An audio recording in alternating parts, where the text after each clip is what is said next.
ये दोनों ऐसे टॉपिक है ना कि बच्चा गलती करता ही करता है, कितना भी कह दो कि इसको ध्यान से पढ़ना ध्यान से सुनना, मगर पता नहीं क्या हो जाता है। सबसे पहले हम लोग बात कर लेते हैं ब्रोमिनेशन ऑफ फिनॉल की। जैसा कि आपको पता है ये हमारे सामने फिनॉल है, और मैंने आपको पहले भी बताया था कि अगर बेंजीन रिंग से डायरेक्टली कोई फर्स्ट एटम जो होता है कनेक्टेड होता है, उसके पास अगर लोन पेयर होता है तो हम कहते हैं कि वो जो ग्रुप होगा वो ऑर्थो एंड पैरा डायरेक्टिंग होगा।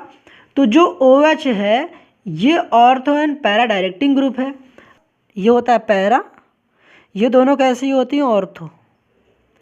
इतनी बात अभी तक तो समझ में आ चुकी होगी। अब ब्रोमिनेशन ऑफ फिनॉल का मतलब हो गया रिएक्शन विथ ब्रोमीन, तो Br2 का मतलब हो गया ब्रोमीन। अब जैसा कि आप रिएक्शन जब भी कराने जाओगे तो सबसे पहली चीज़ क्या दिमाग में रखोगे कि आप ब्रोमिनेशन ऑफ फिनॉल कराने जा रहे हो तो आप मीडियम जरूर चेक करोगे। तो मीडियम मेरे पास क्या है, वाटर। वाटर कैसा मीडियम है, पोलर। अब पेपर में आपको ब्रोमीन वाटर ना लिखकर कई बार Br2 के सबस्क्रिप्ट में AQ लिखता है। AQ का मतलब एक्वस, हो सकता है कई बार सीधे ब्रोमीन वाटर लिख दिया हो। हमें ये समझ में आना चाहिए कि इन सब का मतलब एक ही है कि जो भी हमारे पास ये जो Br2 है एक बार ऑर्थो पोजीशन पर जाता है, एक बार इस वाले ऑर्थो पे भी जाता है और एक बार पैरा पे भी जाता है। तो होता क्या है, ये H और Br आपस में इस तरीके से कंबाइन होते हैं और निकल जाते हैं। फिर इन द सेम में यहाँ पर भी H और Br आपस में कंबाइन होते हैं और निकल जाते हैं, और इन द सेम में यहाँ पे भी H और Br आपस में कंबाइन होते हैं और यहाँ से निकल जाते हैं। तो HBr तो चला गया यहाँ से, जहाँ पर H था वहाँ पर क्या आ जाता है, Br आ जाता है। इन द सेम में या जहाँ पर H था वहाँ पर क्या जाता है, Br, जहाँ पर H था वहाँ पर क्या जाता है, Br। तो Br2 हमने कितने यूज़ किए, देखो एक Br2 यहाँ पर, एक Br2 यहाँ पर, एक Br2 यहाँ पर, तो टोटल हम लोगों ने 3 जो है ब्रोमीन मॉलिक्यूल का यूज़ करा। यहाँ पर जो है सब्स्टिट्यूशन रिएक्शंस हो रहा है, हाइड्रोजन जो हो रहा है सब्स्टिट्यूट हो जा रहा है ब्रोमीन के थ्रू, तो हम लोग कहेंगे ये एक सब्स्टिट्यूशन रिएक्शन है। यहाँ पर क्या होता है कि सारे के सारे ऑर्थो एंड सारे के सारे पैरा जो पोजीशंस होते हैं वो ऑक्यूपाई कर लिए जाते हैं ब्रोमीन के थ्रू। तो यहाँ पर हमें क्या मिलेगा, आपको पता है एक HBr, दूसरा HBr, ये रहा तीसरा HBr रहा। तो यहाँ पर हम लिखेंगे 3HBr। बात समझ में आ गई। आपको बैलेंसिंग करनी है तो यहाँ पर आप 3 लगा सकते हो। तो यहाँ पर हमने 3 ब्रोमीन मॉलिक्यूल का यूज़ करा है, तो मेरे पास ट्राई सब्स्टिट्यूटेड प्रोडक्ट की फॉर्मेशन हुई है। प्रोडक्ट का नाम क्या है, 2,4,6 ट्राई ब्रोमोफिनॉल। ये जो प्रोडक्ट है ये होता है वाइट प्रेसिपिटेट, इसलिए ये रिएक्शन हो जाती है बड़ी इंपॉर्टेंट। तो इसको दिमाग में रख लेना, ब्रोमीन वाटर टेस्ट करते हैं फिनॉल का। ब्रोमीन की रिएक्शंस कराएंगे फिनॉल के साथ ही, मगर इस बार मीडियम हम लोग कौन सा ले रहे हैं, नॉन पोलर।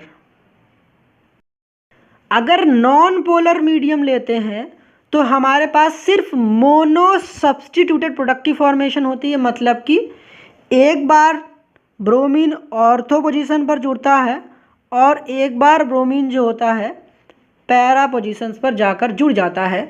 जैसा कि आपको पता है ये हमारे पास एक पैरा प्रोडक्ट है, तो ये हमारे पास मेजर है।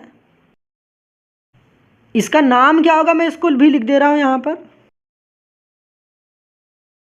अब यहाँ पर आप 2 चीज़ पर ध्यान रख लेना कि पहला तो आपको पता होना चाहिए कि ऑर्थो या फिर पैरा हम लोग कॉमन नेम में यूज़ करते हैं। तो पैरा ब्रोमो जो फिनॉल है ये कॉमन नेम है, और 4 ब्रोमोफिनॉल लिखते हो नंबर्स के साथ लिखते हो तो ये IPSC में कंसीडर करा जाएगा, ठीक है। तो ये हो गया 2 ब्रोमोफिनॉल और ये हो गया ऑर्थो ब्रोमोफिनॉल, तो ये है कॉमन नेम और ये है IUPAC नेम, ठीक है। अगर रिएक्शन की टाइप की बात करें इस रिएक्शन का, तो ये एक इलेक्ट्रोफिलिक सब्स्टिट्यूशन रिएक्शन है। कोई पूछता है कि इलेक्ट्रोफाइल कौन है, तो यहाँ पर आप इलेक्ट्रोफाइल बता देना Br+ है। Br+ का मतलब ब्रोमीनियम आयन है। अब बात करते हैं नाइट्रेशन ऑफ फिनॉल की। तो नाइट्रेशन का मतलब सबसे पहले समझ लेते हैं। नाइट्रेशन का मतलब होता है reaction with nitric acid. Nitric acid का फॉर्मूला दे रखा है मैंने HNO3। अगर बात करें दूसरी जो इम्पॉर्टेंट है वो है कि पेपर में कई बार आपको एरो के ऊपर आपको सिर्फ HNO3 मिलेगा, कई बार आपको HNO3 के साथ H2SO4 मिलेगा। तो घबराना मत, आपको सिर्फ फोकस करनी है HNO3 पर। बात समझ में आ गया ना। दूसरा आपको इंपॉर्टेंट चीज़ दिमाग में रखना है, कोई बोलता है नाइट्रेशन, तो नाइट्रेशन का मतलब नाइट्रो ग्रुप का जुड़ना। नाइट्रो ग्रुप क्या होता है? NO2। अब यहाँ पर दो चीज़ दिमाग में रखना कि जब कंसनट्रेटेड नाइट्रिक एसिड होगा और डाइल्यूट नाइट्रिक एसिड होगा तो रिएक्शन थोड़ी अलग हो जाती है, इसीलिए तो ये रिएक्शन इंपॉर्टेंट है। जब कंसनट्रेटेड होगा तो आपको पता है कि चाहे टीचर हो चाहे पेरेंट्स हो, सबको यही कह रहा है कंसनट्रेट करो, ज़्यादा कंसनट्रेट करो, ज़्यादा कंसनट्रेट करो। तो मतलब कि जब कंसनट्रेटेड एसिड लिखा होगा तो ध्यान रखना आपको जो नाइट्रो ग्रुप है उसको ज़्यादा चिपकाना है। कहाँ ज़्यादा चिपकाना है? सारे के सारे ऑर्थो एंड पैरा पोजीशन पर ले जाकर नाइट्रो ग्रुप को चिपका देगा। तो हमें क्या मिल जाता है? 2,4,6 ट्राई नाइट्रोफेनॉल, जिसको हम लोग पिक्रिक एसिड्स के नाम से जानते हैं। अगर बात करें डाइल्यूट नाइट्रिक एसिड के साथ रिएक्शन की, तो यहाँ पर आपको दिमाग में रखना है कि डाइल्यूट में DIL दिख रहा है ना, तो ध्यान रखना जिंदगी में दिल सिर्फ एक बार लगाना भाई साहब। तो दिल कैसे एक बार लगाना है? मतलब कि डाइल्यूट HNO3 में नाइट्रो ग्रुप जो है सिर्फ एक बार चिपकाना है। तो एक बार ऑर्थो पोजिशन पर चिपकाना है और एक बार पैरा पोजिशन पर चिपकाना है। तो यहाँ पर हमारे पास हो गया प्रोडक्ट। तो एक बार हो गया 2 नाइट्रोफेनॉल और एक बार हो गया 4 नाइट्रोफेनॉल। बात समझ में आ गई? हमको पता है ये वाली जो पोजीशंस होती है पैरा पोजीशंस होती है, इस वजह से इसको पैरा नाइट्रोफेनॉल भी कहते हैं और इसको हम लोग ऑर्थो नाइट्रोफेनॉल के नाम से भी जानते हैं। ऑर्थो नाइट्रोफेनॉल है वो ज़्यादा वोलेटाइल क्यों होती है और जो पैरा नाइट्रोफेनॉल जो होती है वो कम वोलेटाइल क्यों होती है? तो इसका जवाब क्या है? यहाँ पर जो पैरा नाइट्रोफेनॉल है यहाँ पर इंटरमॉलिक्यूलर एच बॉन्डिंग काम करता है और जो ऑर्थो नाइट्रोफेनॉल है मतलब कि जो with in the molecule H bonding काम करती है। तो यहाँ पर हम लोग कहते हैं इंट्रामॉलिक्यूलर एच बॉन्डिंग। तो मैंने इसको इन शॉर्ट यहाँ लिख रखा है। आपको पता होना चाहिए कि एच बॉन्डिंग जो होती है वो कब पाई जाती है? तो अगर हाइड्रोजन जो होगा फोन से कनेक्टेड होता है, मतलब फ्लोरीन से, ऑक्सीजन से, नाइट्रोजन से, तो हमारे पास एच बॉन्डिंग एग्जिस्ट करेगा। हमारे पास एच बॉन्डिंग दो टाइप्स की होती है, एक इंटरमॉलिक्यूलर एच बॉन्डिंग होती है और दूसरा होता है intramolecular H bonding. Intramolecular H bonding with in the molecule exist करती है और जो इंटरमॉलिक्यूलर एच बॉन्डिंग है वो भाई साहब चैन बनाने का काम करता है।